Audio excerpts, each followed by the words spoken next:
السلام علیکم ورحمۃ اللہ وبرکاتہ۔ مولانا احتشام الحق رحمۃ اللہ علیہ کا ایک خطبہ پڑھتا ہوں، سنیے گا۔ اسلامی مساوات۔ الحمد للہ نحمدہ ونستعینہ ونستغفرہ ونؤمن بہ ونتوکل علیہ ونعوذ باللہ من شرور انفسنا ومن سیئات اعمالنا من يهده الله فلا مضل له ومن يضلله فلا هادي له ونشهد أن لا إله إلا الله وحده لا شريك له ونشهد أن سيدنا ونبينا ومولانا محمدا عبده ورسوله صلى الله تعالى على خير خلقه محمد وآله وأصحابه أجمعين۔ أما بعد، فاعوذ باللہ من الشیطان الرجیم، بسم اللہ الرحمن الرحیم۔ لم یکن الذین کفروا من اہل الکتاب والمشرکین منفکین حتی تأتیہم البینہ رسول من اللہ یتلو صحفا مطہرہ فیہا کتب قیمہ وما تفرق الذین اوتوا الکتاب الا من بعد ما جاءتهم البینہ وما امروا إلا ليعبدوا الله مخلصين له الدين حنفاء ويقيموا الصلاة ويؤتوا الزكاة وذلك دين القيمة إن الذين كفروا من أهل الكتاب والمشركين في نار جهنم خالدين فيها أولئك هم شر البرية إن الذين آمنوا وعملوا الصالحات أولئك هم خير البرية جزاؤهم عند ربهم جنات عدن تجری من تحتها الانہار خالدین فیها ابدا رضی اللہ عنہم ورضوا عنہ ذلک لمن خشی ربہ صدق اللہ العلی العظیم۔ بزرگان محترم اور برادران عزیز، سب سے پہلے میں اپنے ان نوجوان طلباء کو مبارکباد پیش کرتا ہوں کہ جنہوں نے اپنی جد و جہد اور اپنی کوشش سے اس علاقے میں جلسہ سیرت النبی صلی اللہ علیہ وسلم کا انعقاد کیا، جس کا مقصد حضور اکرم صلی اللہ علیہ وسلم کی حیات طیبہ کے حالات، واقعات اور آپ صلی اللہ علیہ وسلم کی سیرت کو پھیلانا اور اس کی اشاعت کرنا ہے۔ اس دور میں جبکہ ہماری تعلیمی درسگاہوں میں بچوں کو دیندار بنانے کے لیے یا ان میں دینی جذبہ پیدا کرنے کے لیے کوئی انتظام نہیں ہے، بلکہ اس کے برخلاف ان درسگاہوں میں ایسا ماحول پیدا کیا جا رہا ہے کہ جس سے نوجوان طلباء دین سے بیزار ہو کر اس سے دور چلے جائیں۔ پھر بھی آج جن بچوں میں دین کا جذبہ اور دین کی تڑپ ہے، وہ ان درسگاہوں کی مرہون منت نہیں ہے، بلکہ ان کے اپنے گھروں کا ماحول اور ماں باپ کی تربیت ایسی ہے کہ جس کی وجہ سے بعض طلباء میں یہ جذبہ پایا جاتا ہے، اور اسی جذبے کے تحت انہوں نے اس جلسے کا انعقاد کیا ہے۔ جس قوم کے نوجوان جس کام میں لگ جائیں گے، مستقبل میں وہ قوم اسی طرز اور اسی نہج پر اٹھے گی۔ اگر نوجوان اچھے کام کے طرف جا رہے ہیں تو قوم کا مستقبل اچھا ہوگا، اور اگر غلط راستے پر پڑ گئے ہیں یا کسی بری روش کی طرف جا رہے ہیں تو پھر سمجھیے کہ قوم کا مستقبل بھی اسی قسم کا ہوگا۔ چین جو آج کل ایک بہت ہی بڑی طاقت ہے، وہاں کے لوگوں نے دنیاوی اعتبار سے اپنی بڑی اصلاح کی ہے۔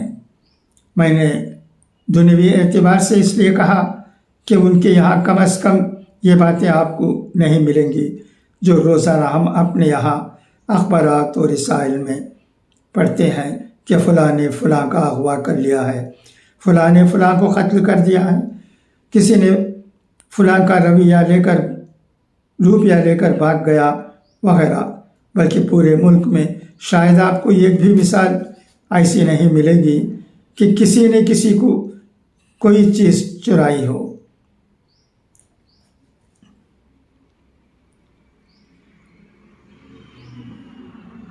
56 میں علماء کا ایک وفد لے کر جب میں وہاں گیا تو مختلف شہروں میں مختلف ہوٹلوں کے اندر ہمیں ٹھہرایا گیا، تو کبھی ایسا بھی ہوا کہ کسی ہوٹل میں کوئی چیز ہم بھول گئے، لیکن جب ہماری واپسی ہوئی اور اسی طرح ہمیں ہوٹل میں ٹھہرایا گیا، تو اگر کسی ہوٹل میں صابن دانی بھول گئے تھے تو وہ وہاں مل گئی، اگر کسی جگہ چپل بھول گئے تھے تو وہاں چپل مل گیا۔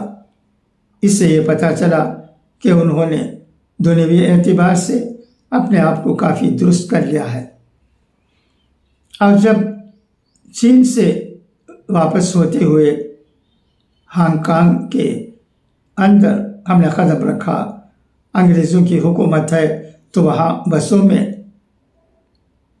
سٹیمرز میں اور مختلف جگہوں پر یہ لکھا ہوا دیکھا گیا کہ پاکٹ مار اور جیب کتروں سے ہوشیار رہے۔ اس سے یہ معلوم ہوا کہ جہاں جہاں انگریزوں کا وجود ہے وہاں پر وہ لوگ اس چیز کو ختم نہیں کر سکے، لیکن چین والوں نے اس معاملے میں اپنی اصلاح کر لی۔ چین کے قیام کے دوران جن علاقوں میں مسلمان قلیل تعداد میں تھے وہاں بھی، اور جہاں مسلمان زیادہ تعداد میں تھے وہاں بھی ہمیں مسجدیں دکھائی گئیں۔ جن علاقوں میں مسلمانوں کی تعداد بہت معمولی سی ہے وہاں کی مسجدیں آثار قدیمہ کے طور پر محفوظ ہیں، شاید ان میں نماز وغیرہ نہیں ہوتی ہے، لیکن حکومت نے بڑی ہوشیاری سے یہ انتظام کر رکھا ہے کہ باہر سے جب کوئی مسلمان اسے دیکھنے کے لیے آتے ہیں تو اس کی نگرانی کرنے والا آدمی وہاں پر کچھ اس طرح کا ماحول پیدا کرتا ہے کہ جیسے یہ معلوم ہو یہ ابھی نماز پڑھنے کے لیے تیار ہو رہا ہے یا نماز سے فارغ ہو کر آ رہا ہے۔ ہم لوگ اسی طرح کی ایک مسجد میں تقریباً 11 بجے پہنچے، کسی نماز کا وقت نہیں تھا، لیکن وہاں جو نگران اور محافظ تھا اس نے ہمیں دیکھ کر فوراً کواڑ دروازہ کھول دیے اور دریا شطرنج جھاڑ کر کچھ اس طرح سے کیا کہ گویا کہ ہم نماز پڑھنے کے لیے آتے ہیں۔ میں نے اس سے کہا، بھائی ابھی تو کسی نماز کا وقت نہیں ہے، تو پھر آپ نے یہ سارے انتظامات کیوں کیے؟ وہ خاموش رہا، کوئی جواب نہیں دیا۔ اس سے یہ معلوم ہوا کہ اس بیچارے کو خود ہی یہ پتہ نہیں تھا کہ نماز کا وقت کب ہوتا ہے اور دن بھر میں کتنی نمازیں پڑھی جاتی ہیں۔ بعض علاقوں میں ہم نے دیکھا کہ مسجدیں مسلمان زیادہ تعداد میں تھے، لیکن ایک آدمی بھی 50-60 سال سے کم عمر کا نظر نہیں آیا۔ اس کا مطلب یہ ہے کہ جتنے بوڑھے لوگ تھے وہی بیچارے مسجدوں میں جاتے تھے اور نوجوان نسل بالکل غائب تھی، ایک بھی نوجوان نماز پڑھتا ہوا نظر نہیں آیا۔ اسے دیکھ کر میں نے اپنے بعض دوستوں سے کہا کہ یہ جو مشہور ہے کہ چین والے مسجدوں میں تالے نہیں لگاتے، تو انہیں مسجدوں میں تالے لگانے کی ضرورت ہی کیا ہے؟ اس لیے کہ جس مسجد میں صرف بوڑھے لوگ ہی نماز پڑھنے والے ہوں، اس مسجد میں تو 5-7 سال کے اندر خود بخود ہی تالا لگ جائے گا، کسی کو تالا لگانے کی ضرورت ہی نہیں پڑے گی، کیونکہ اس مدت میں بڑی عمر کے نماز پڑھنے والے لوگ انتقال کر جائیں گے اور چھوٹی عمر کے آدمیوں میں سے کوئی ایسا نظر نہیں آتا ہے جو ان کی جگہ لے، لہٰذا ان کے چلے جانے کے بعد مسجد خود بخود بند ہو جائے گی، اس میں تالا لگ جائے گا۔ معلوم ہوا کہ جس مسجد میں نو عمر جوان اور چھوٹے بچے نماز پڑھنے کے لیے آتے ہوں تو وہ مسجد انشاءاللہ ہمیشہ آباد رہے گی، کیونکہ جب بوڑھے جگہ خالی کریں گے تو نوجوان ان کی جگہ پر آ جائیں گے اور جوانوں کی جگہ پر بچے آ جائیں گے، اور یہ سلسلہ اسی طریقے پر قیامت تک جاری رہے گا۔ پاکستان کے چند بڑے شہروں کو چھوڑ کر عام طور پر میں نے شہروں میں دیکھا کہ الحمدللہ ابھی مسجدوں میں چھوٹی عمر کے بچے اور جوان بھی نظر آتے ہیں، لیکن یہ منظر جیسا میں نے مدراس میں دیکھا ویسا مجھے کہیں نظر نہیں آیا۔ پاکستان بننے کے بعد مختلف سالوں میں مجھے مدراس جانے کا اتفاق ہوا، اور اس علاقے میں جہاں پر مسلمانوں کی آبادی زیادہ ہے وہاں کے مسلمانوں نے اپنی بچیوں کے لیے اپنے الگ اسکول قائم کیے ہوئے ہیں۔ سوداگران چرم کی یہ قوم ہے، یہ لبابین کہلاتی ہے، اس میں عربوں کا خون ہے۔ ایک زمانے میں بغرض تجارت بہت سے عرب وہاں آ کر آباد ہو گئے۔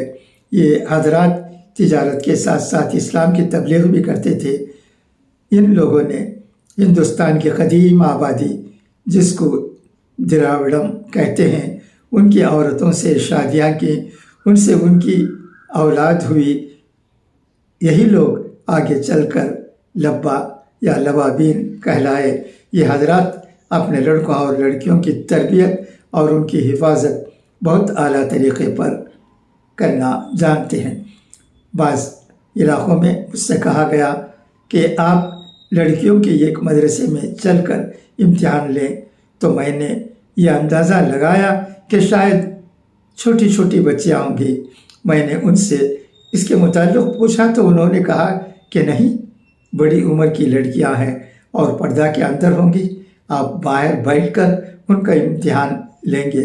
چنانچہ میں مدرسہ گیا اور پردے سے باہر بیٹھ گیا، اور یہ سوچ کر کہ زیادہ سے زیادہ یہاں قرآن کریم کی تعلیم ہوتی ہوگی، میں نے قرآن کریم اٹھایا اور آیت وَإِذَا قَالَ رَبُّكَ لِلْمَلَائِكَةِ إِنِّي جَاعِلٌ فِي الْأَرْضِ خلیفہ نکالی اور کہا پڑھو۔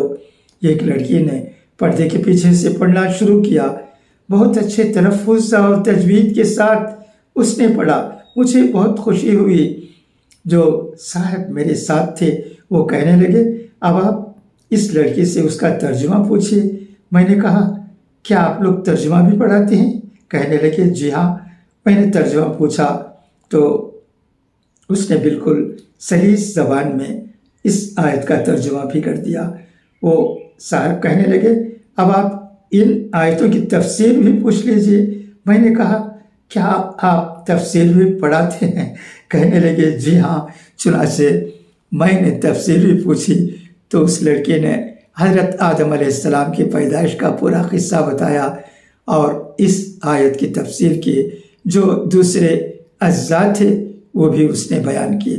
سب سے بڑھ کر تعجب کی یہ بات تھی کہ اس کے بعد ان صاحب نے کہا کہ یہ جو عبارت ہے وَإِذَا قَالَ رَبُّكَ لِلْمَلَائِكَةِ، ان میں الفاظ کے بارے میں نحو اور صرف یعنی گرامر کی روح سے آپ کچھ سوالات کیجئے۔ تو مجھے اور زیادہ تعجب ہوا۔ میں نے ان سے پوچھا کہ آپ کا نصاب تعلیم کیا ہے؟ آپ ان بچیوں کو کیا پڑھاتے ہیں؟ انہوں نے کہا ہم اپنی قوم کے بچیوں کو وہ نصاب تعلیم پڑھاتے ہیں جو آپ اپنے یہاں لڑکوں کو عالم دین بنانے کے لیے پڑھاتے ہیں۔ ہم ان کو صرف و نحو بھی پڑھاتے ہیں، تفسیر و حدیث بھی پڑھاتے ہیں، فقہ بھی پڑھاتے ہیں، اور دینیات کی جو دوسری کتابیں ہیں وہ سب پڑھاتے ہیں۔ میں نے کہا آج یہ امتحان لینے سے ایک بات میری سمجھ میں آ گئی، اور وہ یہ کہ جب میں مسجدوں میں جاتا تھا تو یہ دیکھتا تھا کہ اگلی صف میں اسکولوں اور کالجوں کے نوعمر لڑکے بالکل اسی طرح بیٹھے ہوئے ہیں جیسا کہ آپ نے اپنے یہاں مسجدوں میں دیکھا ہوگا کہ محلہ کہ وہ بڑے میاں جن کو کوئی کام نہ ہو ذرا پہلے آ کر اگلی صف میں بیٹھ جاتے ہیں، اور جب ہم سے ان کا تعارف ہوتا تھا تو معلوم ہوتا تھا کہ کوئی ایم اے ہے، کوئی بی اے پڑھ رہا ہے۔